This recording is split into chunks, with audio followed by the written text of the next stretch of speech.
Okay. All right. Fully kosher. Excellent. Very good. All right. So we're in the middle of Shammai's teachings, and the second of his teachings. Let's see if we can talk a lot about this. It says, talk a little and do a lot.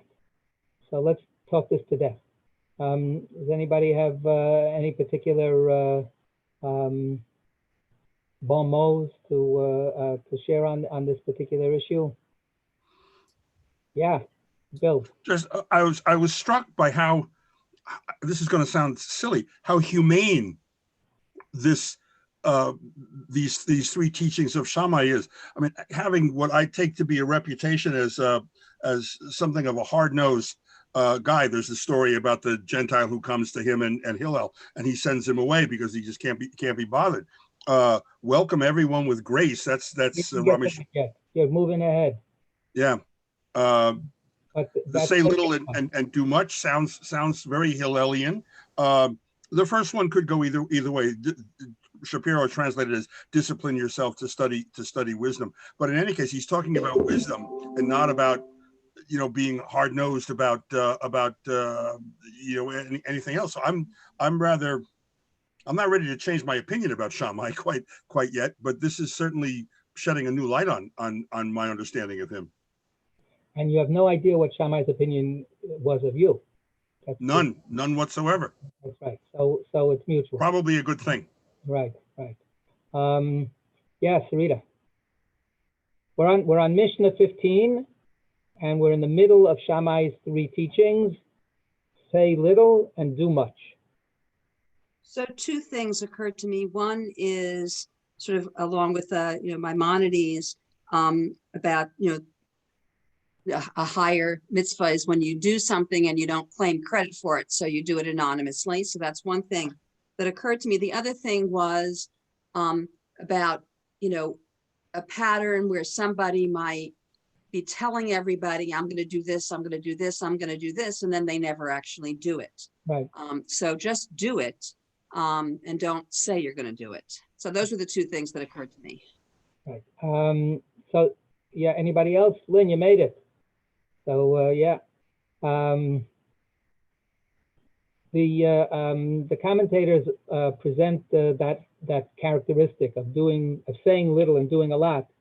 They present it as something that we learned from Abraham. When Abraham runs out to greet the three strangers that he doesn't know are angels from God, so he says, please, please, if I find favor in your eyes, please don't pass me by. And he says, this is verse 4, let there be a little bit of water taken, wash your feet, and just, rest under the tree, and I'll bring you a bite of bread, and then you'll leave. And of course, as soon as they agree, El Habakar Ras Abraham, he starts creating an uproar. The entire household has to start making a feast and everything, so he says, look, just come, have a glass of tea with me. We'll sit for a couple of minutes, and then he ends up, doing so much. So he speaks very little, and then he says a little, and then he does a lot. So it's not just the number of words that we're counting, but also what he's promising is not, hey, I can make you such a feast and I can do this. He doesn't do that. He doesn't say that. He does it, but that's not what he says. What he says first is, I'm committing to such and such. What Sarita is bringing up is, of course, one of the great nightmares of all institutions that need support from outside sources. And then people sometimes make pledges and don't fulfill them, or they make big promises and then they give you, a fraction of what they let you understand they were going to be giving in support, and it's heartbreaking. And it's clearly everybody's choice to do what they want with their resources. But when you create expectations, when you create people's dependence on you, and then as a result of your deciding to change your mind, you can bring down, a whole bunch of other people's lives crashing because it all was based on your word, from before, which was supposed to be, your bond. So there are different ways here that we're talking about what it means to say it a little and do a lot. What was who was it? What was the guy's name? The actor. I can't now. I'm forgetting his first name. Cooper. Gary Cooper. Was it Gary Cooper? Bradley? Jackie Cooper. Jackie Cooper? Jackie Cooper was like a comedian. The guy that was very, didn't say, High Noon? Who? The one from High Noon? Yes, Gary Cooper. Gary Cooper. Right. So that was it was this idea of this taciturn, he doesn't say much, right? But he just, when you need him, there he is. He takes care of business, right? So that's this also. So it can be seen that way. There's a story that I enjoy. The story takes up longer than what the story is about. But Calvin Coolidge was known to be a man of few words. I don't know that he was a man known to do a lot, but he was definitely a man known of few words. So the story goes that one time he was in a restaurant and some people noticed him. So one person came over all excited and said, Mr. President, I have a bet with my friend at my table that I can get you to say 3 words. And Coolidge looked at him and said, you lose. And that was it. So you're a person, be a person of few words, but do a lot. Good. So now let's go to the part that caught Bill's attention and which catches a lot of people's attention since it's coming out of the mouth of Shammai. And if we actually look at these teachings, he gets more and more verbose, actually, right? Aseh Toratcha Keva, 3 words. Emor Ma'at Ba'aseh Harbe, 4 words. Hevei Mekabel et Kol Ha'adam B'Sever Panim Yafot is 1, 2, 3, 4, 5, 6, 7 words, right? Is it 7 words? 1, 2, 3, 4, 8 words, like Hanukkah. So, so he, when it comes to actually this last teaching, he ends up saying if he doesn't just say, be a mensch, be nice. He actually says this particular example of being nice. And what we have in the translation, let's get our translations again one more time, our more common variation, and then we'll get Rabbi Shapir's, although I think I remember that in this case, he didn't do that much different. But so who's got the regular standard translation, Mishnah 15, the last clause? Yeah, Geraldine. You gotta unmute. Make the study of Torah your primary. No. We're going to be a few words. Just get to the last clause. Greet every person with a cheerful face. Yes, thank you. Okay, greet every person with a cheerful face. Okay, and does Rabbi Shapiro have anything to contribute here? Yeah, he says. Okay, Josie's unmuted. Go ahead. Welcome everyone with grace. Okay, so in each case, what he's talking about, it's clear. He says, "Havei mekabel et kol ha'adam," and the word mekabel is like Kabbalat Shabbat, right? Welcoming Shabbat. So welcome each person, b'sever panim yafot, with a nice expression on your face, right? Panim is face, aponim, right? And sever panim yafot, show that you're feeling nice toward that person when you see them. Okay, so what does that convey to us? It's actually a very, very, the other two are very generalized, actually, right?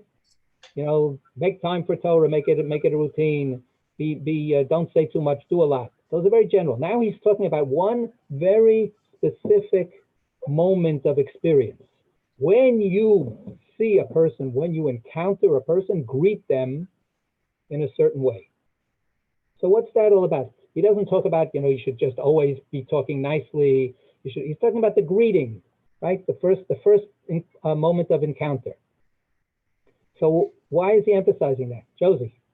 Well, because that's how people interact. You look at the person you're about to get involved with, and if they have a sour look on their face, you might take a step backwards.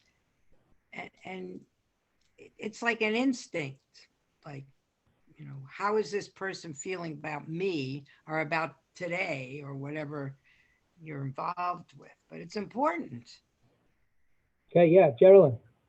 Well, it's a welcoming thing. The person is interested in you and what you have to say, and is not going to give you a hard time. So you feel comfortable about sharing with them. Okay, Lynn, did you wanted to say something before? On Safaria, it's very similar. It just says receive all men with a pleasant countenance, which is what everybody said already. Right. So what do we call the person that's the first person sitting at the desk in the office when a person walks into an office? Receptionist. Right. Receive every person. Receiver. Right. Yeah. Sarita, yeah. Unmute. Yeah. I'm taking this to mean that it really doesn't matter what you think about somebody. You don't need to show that. Just go around in your life and be pleasant to people regardless. And I think that it does go along with the saying little and doing much, that, it's sort of an acting if. Just act as if everybody is okay. Everyone's entitled to the same courtesy. And that creates then a climate in which everyone is courteous to everyone else. Okay. And respectful. And respectful. Be respectful. Right. That you're important. Let's go back to Bill's comment before, when I stopped him and said, wait, you're going too fast. But now let's come back to that. What were you bringing up about Shammai, what we know about Shammai, and why this stood out for you? Well, he seems to be, I'm using the word hard-nosed as opposed to the vulgarism, which I usually use. He seems to have a reputation for being very strict with regard to halakha, where one could, sort of bend over backwards to make things easier for a congregant or for a Jew. He seems to adhere to a hard line. This is what the rule is. This is what you have to do. I don't want to hear anything else. And this seems to be almost 180 degrees the opposite of that. And maybe he's a much more nuanced person, had a more nuanced personality or more nuanced views of things than I'm used to hearing from him. That's all. Right. When we have our general pictures of Hillel and Shammai, Hillel is the like you say, the tough guy, and Shammai is the tough guy, and Hillel is the nice guy, and so on. We have all these stories, which we've heard so many times, which seem to indicate that we would have expected this teaching to come from Hillel and not from Shammai. Yeah, Rita. Well, a couple of things. I mean, somebody can want everyone to sort of toe the line, do things in a certain way, but that doesn't mean that they tell everyone that in a really nasty way. But this goes along with a really important teaching about doing unto others as you would want them to do unto you. I mean, everybody would like to be greeted cheerfully, and respectfully, and so the way to make that happen is to do that to everybody else and create that climate. So, I don't think that this is necessarily antithetical to Shammai thinking that observance should be rather strict. In fact, maybe it goes along with this because this is a key piece of what he sees as following mitzvot. Good. Okay, David, you got to unmute. I do indeed. I would just like to make a connection. Geraldine used the word courteous or courtesy, and I'd like to hearken back to Thursday night when we were studying Zohar together, and the topic of courtesy came up. So there is a theme that pervades our teaching and learning, a theme of courtesy and kindness. So there is that, and then there is the face that we show when we show people, when we greet people. A face that is grumpy, sour, and looking down is really self-involved. You know, you walk into the room and you're scowling. You're thinking about yourself. And if you can look at somebody and Maybe you're thinking about some very depressing situation. I'm sorry? Maybe you're not thinking about yourself. Maybe you're thinking about some problem, some distressing, situation. I guess so, conceivably. Doesn't necessarily mean you have to share it, though, I guess. Right. So that brings us back to that question I was asking about why is Shammai focusing specifically on that first moment of encounter, right? Where he says, greet the person, receive the person. He's not saying, you should always just be nice and courteous. He could have said that. That's a nice thing to say. Lynn. Okay.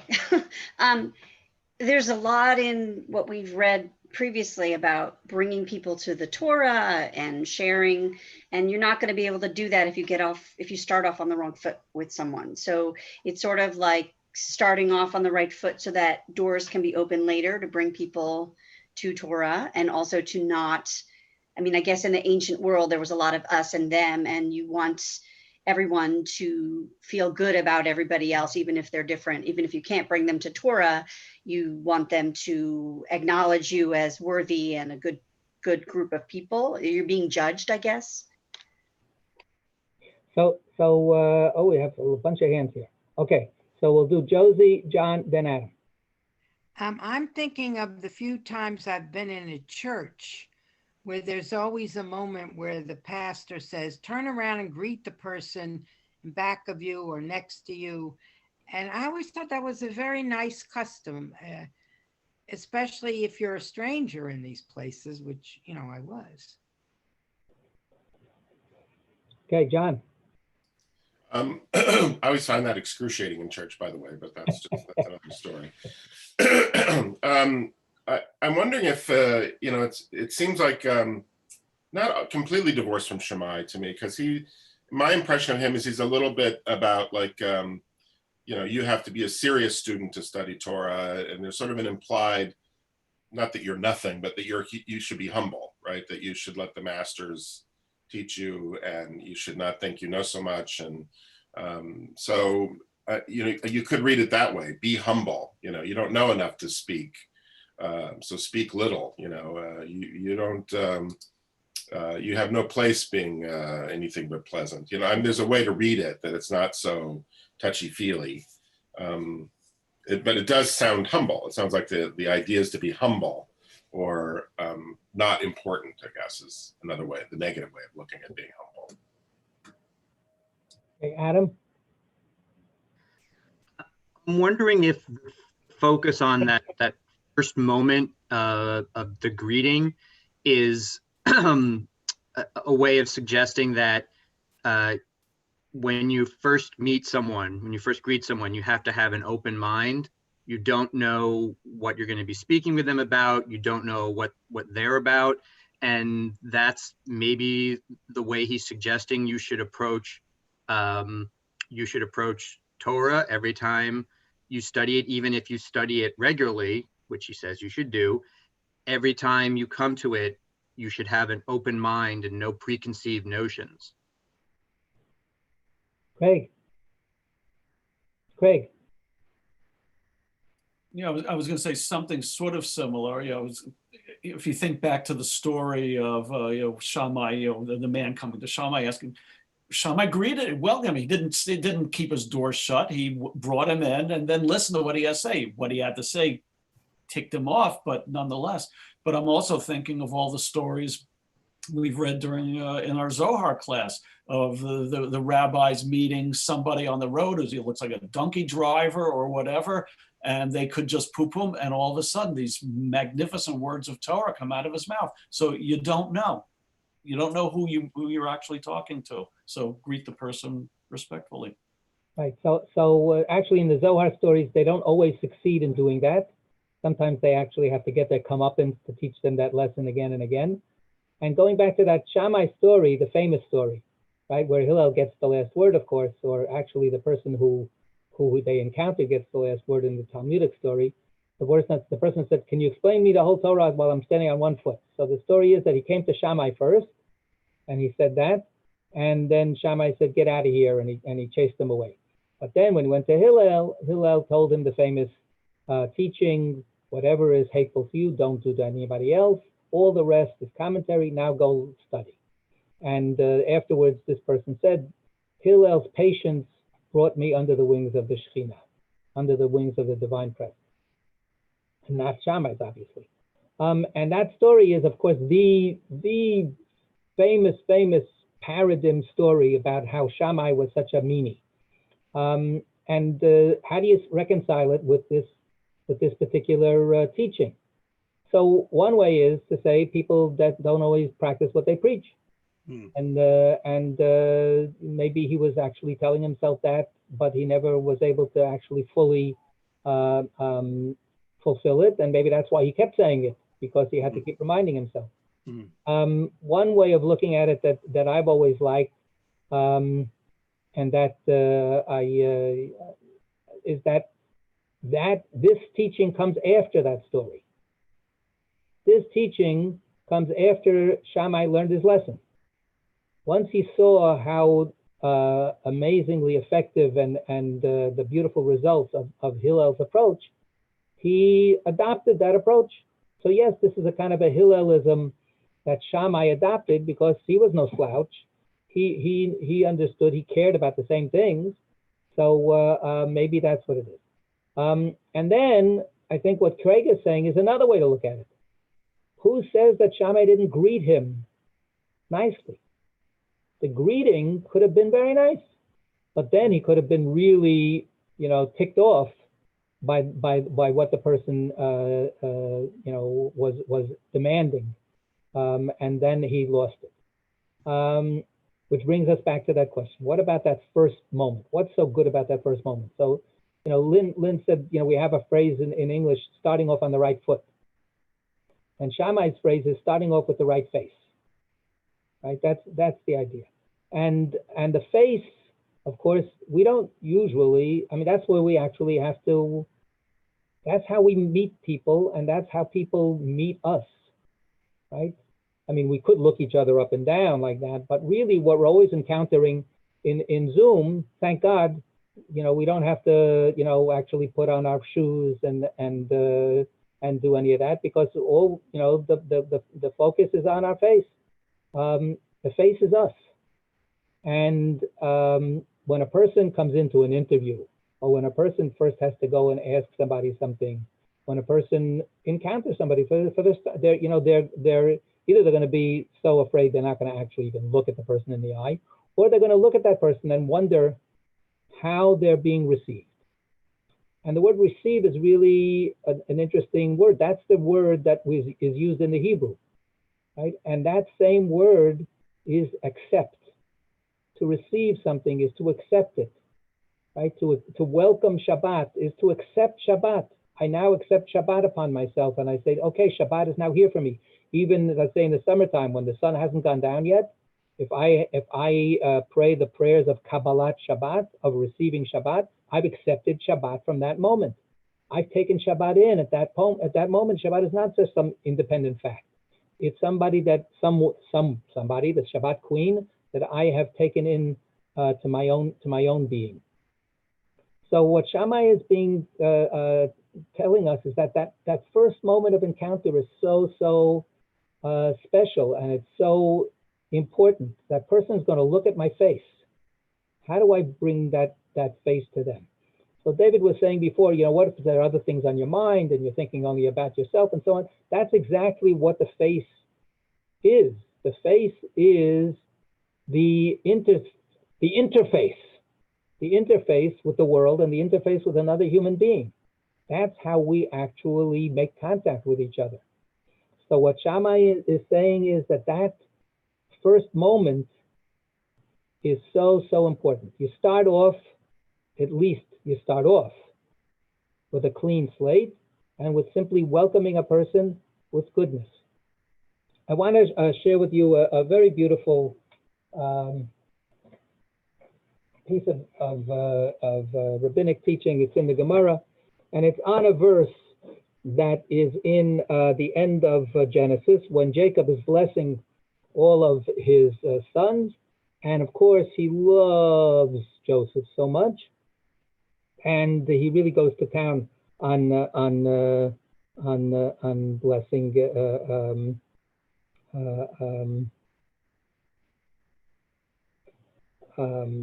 Joseph, I think, right? Isn't this Joseph? And oh, you know what? No, I think it's actually, yeah, no, it's actually the end of Yehuda. I take it back.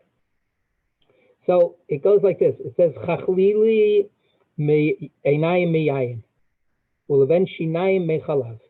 His eyes are darker than wine. His teeth are whiter than milk. So this is a kind of a song. Hi, Jen. This is a kind of a Song of Songs kind of verse. It's a praising of this person that you love so much, and saying that your eyes are you know, we have that song, sweet kisses, sweeter than wine. But this is just looking at your eyes is like wine, and the white of your teeth is more white than the whiteness of milk. But then the Gemara says something really germane to what we're saying. And there are all kinds of midrashim about this verse and so on. And then it says something surprising. This is at the end of Ketubah. What is actually the pshat, says the Gemara? What is the real simple meaning of this verse? Rabdimi came from the land of Israel to Babylonia, and he explained the congregation of Israel is speaking to the Holy Blessed One, as if this is the simple meaning of the verse. But this is what this rabbi said. This is the simplest meaning of the verse, that the Jewish people say to God, say to the Holy Blessed One, Master of the universe, hint to me with your eyes. That will be sweeter than wine. Show a little recognition in your eyes that you're looking at me with appreciation. Right? That will be sweeter to me than wine. And show me the white of your teeth. That will be sweeter to me than milk. In other words, if I can just see, God, that you're looking at me with appreciation. So when we see, you know, parents, grandparents, people that are teachers that are looking at some young person that they really just are shepping nachas from, right? They're not going to have a scowl on their face. They're going to have that kind of look of sever panim yafot, of a kind of a thinking that comes out of your face that's so beautiful. And this interpretation supports what Rabbi Yochanan said. This is a teaching of Rabbi Yochanan. A person who by smiling affectionately shows his teeth to his friend is better than one who gives him milk to drink. Right? A simple smile, a simple nice expression can be better than all of the feeding and all of the other stuff, right? Just to look for that extra little glint in the eye, to look for that smile that breaks forth, and that's not just like that, that can mean so much to another person. So that's what Shammai is saying. You have it, even if you don't have, you know, the $1 million bill to give to that homeless person. You can smile at them. You can look at them, you know, with a little bit of pleasantness. Okay, John, and then we're going to have to. Yeah, real quick. I just I remember watching a Kabbalat Shabbat, and the Feldman boys were singing Bishomru, and Eric was off in the corner, but he had this glow, this total, you could just see it. It was just an amazing face. So it's a different kind of face, is what you're saying. So the thing that Shammai is saying, let the person see that that's what your face is. Don't just have that face when you're looking at them and they're off busy doing something else.